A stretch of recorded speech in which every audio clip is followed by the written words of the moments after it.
In today's video, we're going to be discussing 5 coping strategies for helping to deal with sadness. Come with us, let's go check it out.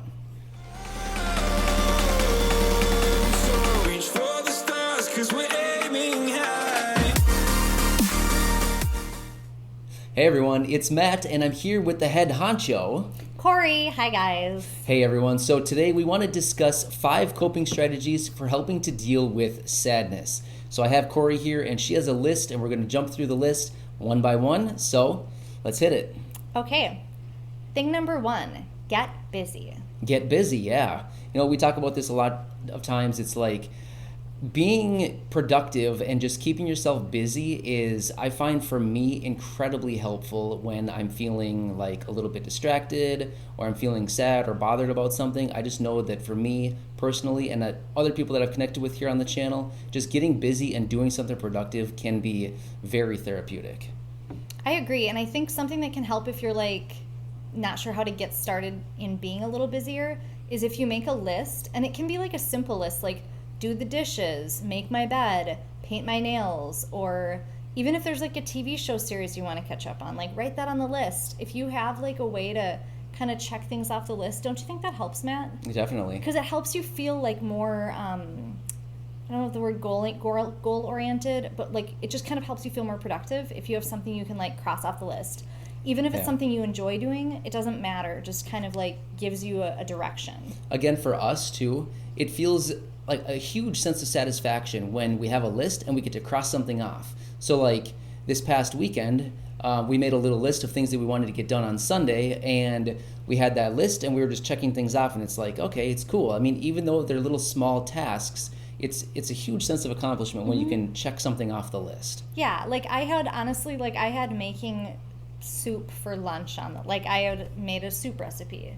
Put that on the list because it's like going to take a couple of, it takes a little while and it's done for the week. So it doesn't matter what you put on your list. By the way, if you're wondering why I'm wearing sunglasses, it's because the lights here where we're recording right now is like very bright and my eyes are really sensitive to it. So we spent a little bit of time before recording this video trying to get the lighting set up and like me looking in the right spot, and it's like these lights are like burning my eyes. So I'm just threw some sunglasses on and I'm good now. So that's why. No particular reason other than the fact that like these lights are like frying my eyes. Yeah, we tried to fix it. We just couldn't get it right today. Yeah, so anyway, that's the reason. All right, number 2. Help others. Yeah, I feel like helping others is incredibly powerful. Again, that's another reason, one of the main reasons why we have this channel is we want to do as much as we can to help people in this community. So I find that creating these videos, and not only creating the videos, I mean, that's fun too, but realistically, the most important part of this channel is for me going through the comments and responding to everybody after the publishing of this video, or all the videos. I find it so nice just to connect with everybody and get to know a little bit about each of you personally. I think that is totally true. I think before we started the channel, I think Matt was in a slump. Yeah, probably. And when I say slump, I mean depressed. Probably. And I think that the channel really did help him. And you know what? It waxes and wanes. Right now I feel like things are pretty good. Tomorrow they could flip. We don't know. That's how it works when you feel sad sometimes. And I think that having the channel has made a huge difference. Like consistently, it's made Matt feel better. Yep. My schedule has also changed a lot. Since we started the channel, I'm way more busy than I was back then. Yeah, he has more work. Back then, I wasn't doing a whole lot, and I was feeling really bad about myself. But now I'm almost to the point sometimes where it's like, okay, I need a little break, guys. Yeah, it's good. It's really good. When I say guys, I don't mean like the channel here. I mean like with my other stuff going on in my life. Yeah, it's just really good. So helping others, and that could be like make your family member a sandwich, or wash the dishes, or tidy up your room. You know, I mean, that might not be helping others directly, but you know what? Doing something for somebody else is really kind. Or call your parent, call your sibling. That actually counts too. And by helping others, that doesn't mean like, oh, you need to go and start a YouTube channel right away. That's not what we're saying. That's just what works for us to connect with all of you. It's helped Matt a lot. Yeah. Yeah. So, yeah. Number 3, learn a new skill. Yeah. I feel like that's a really important one. I feel like we have so much opportunity to learn so many different things. And what I would really emphasize and encourage people to do is figure out Like, you know what you're interested in, right? Everybody has a few interests, a few things where they excel, and they're very passionate about them, right? For me, it's, well, you don't want to know what it is. Like taxes and, finance, business, taxes, real estate. I really love that stuff. So for me, learning a new skill or educating myself is really important. So I love to listen to audiobooks. I love watching YouTube videos or listening to YouTube videos, things like that. So even though you think you might be really proficient and skilled at something, you can always grow and expand on that. So what I would really encourage people to do is figure out whatever it is that you love doing, you're passionate about it, you have a lot of interest in it, do more research, learn more, expand more, and just hone in on your skills even more than what you already have in your knowledge. I think I don't know, if you figure out what it is that you love to do and you learn more about it, you'll just love it even more. And I think that that's a really good point. I think the other thing is maybe there was something that you used to love to do before your sight loss. Mm-hmm. Find a different way to enjoy it. Yeah. You know, Matt, like one of the things Matt used to like to do, and we talk about this sometimes in the channel, but not a lot because he doesn't like to bring it up because it's controversial, but he used to go hunting. And I think part of what that was fun about that was being in nature and like just learning about animals and being in nature.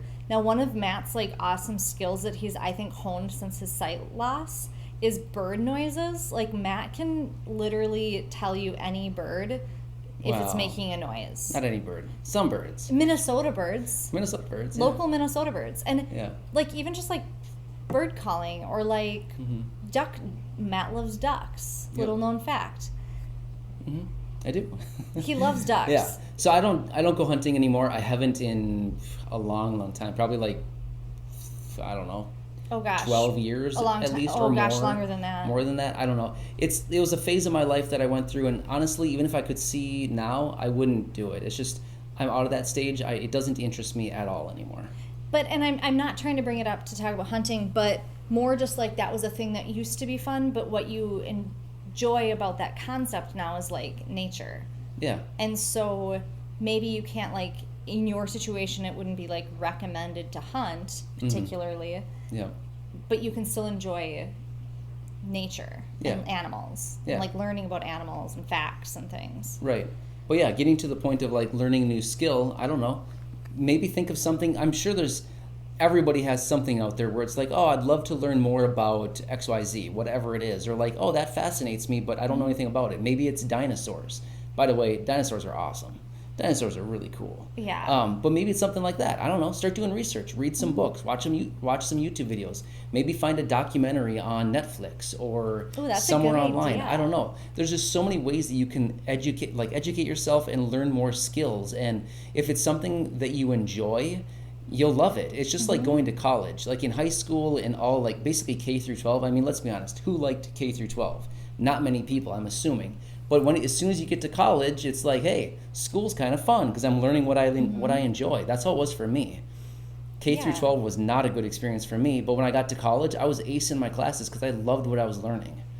I think that's a really good point. And the thing is you don't need to be able to see to learn things. Yeah, exactly. You can listen, There's like so Matt many said, ways. Audiobooks, Yep. Netflix, use the audio description.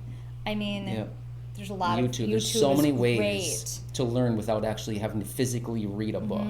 Yeah. So learn things, enjoy. Yep. Number 4, venting. Venting, yeah.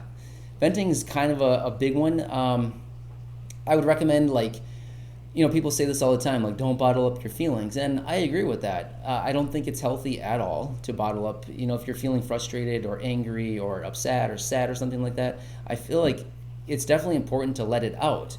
But I also feel like at the same time, also recognize that in some situations, it's a little bit easy to get carried away and maybe like explode a little bit. I know that I can get that way a little bit sometimes where it's like, I just like get out of control because I have so much built up inside and it's just like, I need to let it out. I think that happens, and I would say for like loved ones of a blind person or loved ones of, and we're using blind people because we're talking about this on Blindtobillionaire channel. Right. But Matt, I've known, we've been married for 3 years, so I'm kind of, that's like the day-to-day life that I've seen. When we first started like getting to know each other, and being married, and he would kind of like bottle it up, and then he'd just randomly like explode with like negative feelings. It was really stressful for me, and I was scared, not scared, but just like concerned, like very concerned, very, very concerned. And I would say it's not that I'm not concerned now, but I feel like I understand that this is part of his expression of his feelings, where I just talk at a constant rate about every feeling I feel. Matt holds it in and then just like explodes. And it's like troubling for like an hour. And then I just know he'll start feeling better. What do you think? Yeah. Yeah, I suppose. I And mean, by it's just explode, I good. don't mean like, I've never been violent, but it's just, I mean, I'm not like a violent person, but But like uses his words in a way like- that's like he tells his feelings. yeah. And sometimes they're not positive because you know what? Sometimes it sucks to be blind and it's frustrating. Yep.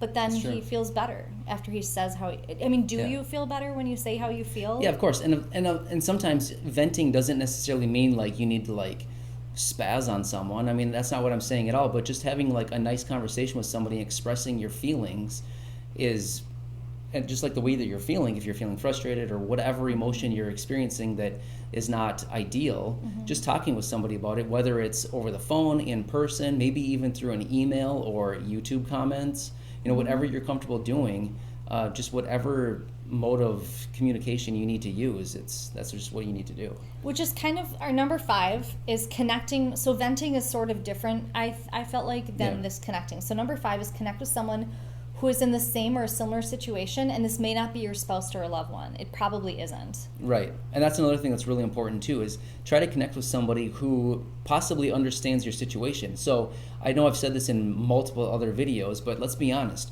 All of us in this community with vision loss, we understand each other to an extent, right? We understand each other far more than probably Corey understands, or someone who's fully sighted. And the reason is they truly don't know what it's like. She understands to an extent, yes, but for all of you on this community who also have vision loss, you understand in much more depth than someone who's fully sighted like Corey. I mean, that's just the truth. It's not like a slam on Corey, not at all, or sighted people. I mean, that's just the fact. Like, I mean, all of us experience so many of the same situations, and we just know what it's like. So we can kind of connect with each other and be like, you know, I'm struggling with this situation, and you know, this is just where I'm having troubles right now. Absolutely. There's the difference between sympathy and empathy. When it's sympathy, I can say, like, I care about you, but I don't understand what it's like. And when you empathize, it means I actually have been in that situation, so I understand from that level. Yeah. So I can only sympathize and care, but I don't get it. I don't know what it feels like. Right. And that's why, like, comment in the commenting, reaching out, finding a buddy. Exactly. Or a therapist. That's true. Whoever you need, whether it's like a friend, a family member, a neighbor, somebody here on the channel, me, Sometimes, doesn't really matter. I mean, don't you feel like even if it's not about like feeling, being blind or feeling sad, but even if you randomly run into like a person who you just have a normal conversation with at a Target or at the gym or something, doesn't that help? Oh, it helps a ton. Even if it's not about like feeling sad or whatnot, just like connecting with another person feels good. Yep. Yeah. Connecting with somebody outside of your regular social circle, I find is very helpful. Yeah. A lot of times, even if it's just a 30-second or 1-minute connection that you have with somebody somewhere, it helps a lot. Yeah. I think that's helped Matt a lot that's helped you tremendously. Yeah. So Exactly. we want to kind of keep this video relatively timely, and so those are our top 5 things, but we would love to hear from you guys about what helps you when you feel sad, or if you've tried any of these things, let us know how it goes for you. Yeah, exactly. I think Corey said it. But hey, today's shout out is actually going to all of the people featured in the top 40 blind and visually impaired communities of 2020, Yeah, that's the right. title. That's the title. I was thinking, is that the title? That's the title. So anyway, that video was released last Thursday. It's been a huge hit. So many amazing people and communities in that video. So I just want to give a huge congratulations to all of you, and thank you for participating in that project. It's been so much fun, and we've received just a ton of really nice comments, and people are loving the project. It's really fun. So if you haven't seen that video, go check it out. It was the last video we uploaded before this one. It was last Thursday. Yeah, really cool video. Well, thank you guys so much. Yep. Have a nice day. What else? That's all. Nothing else? That's all. We just I want thought Corey was going to say something No, else. no, I got nothing. Thank you so much for All being right. here. Yeah, have a great week, and we'll see you on Thursday, right? Yes. All right, cool. See you, everybody. Bye. Bye now. You can't wait to see me now, 'cause lately you've been feeling down. You there?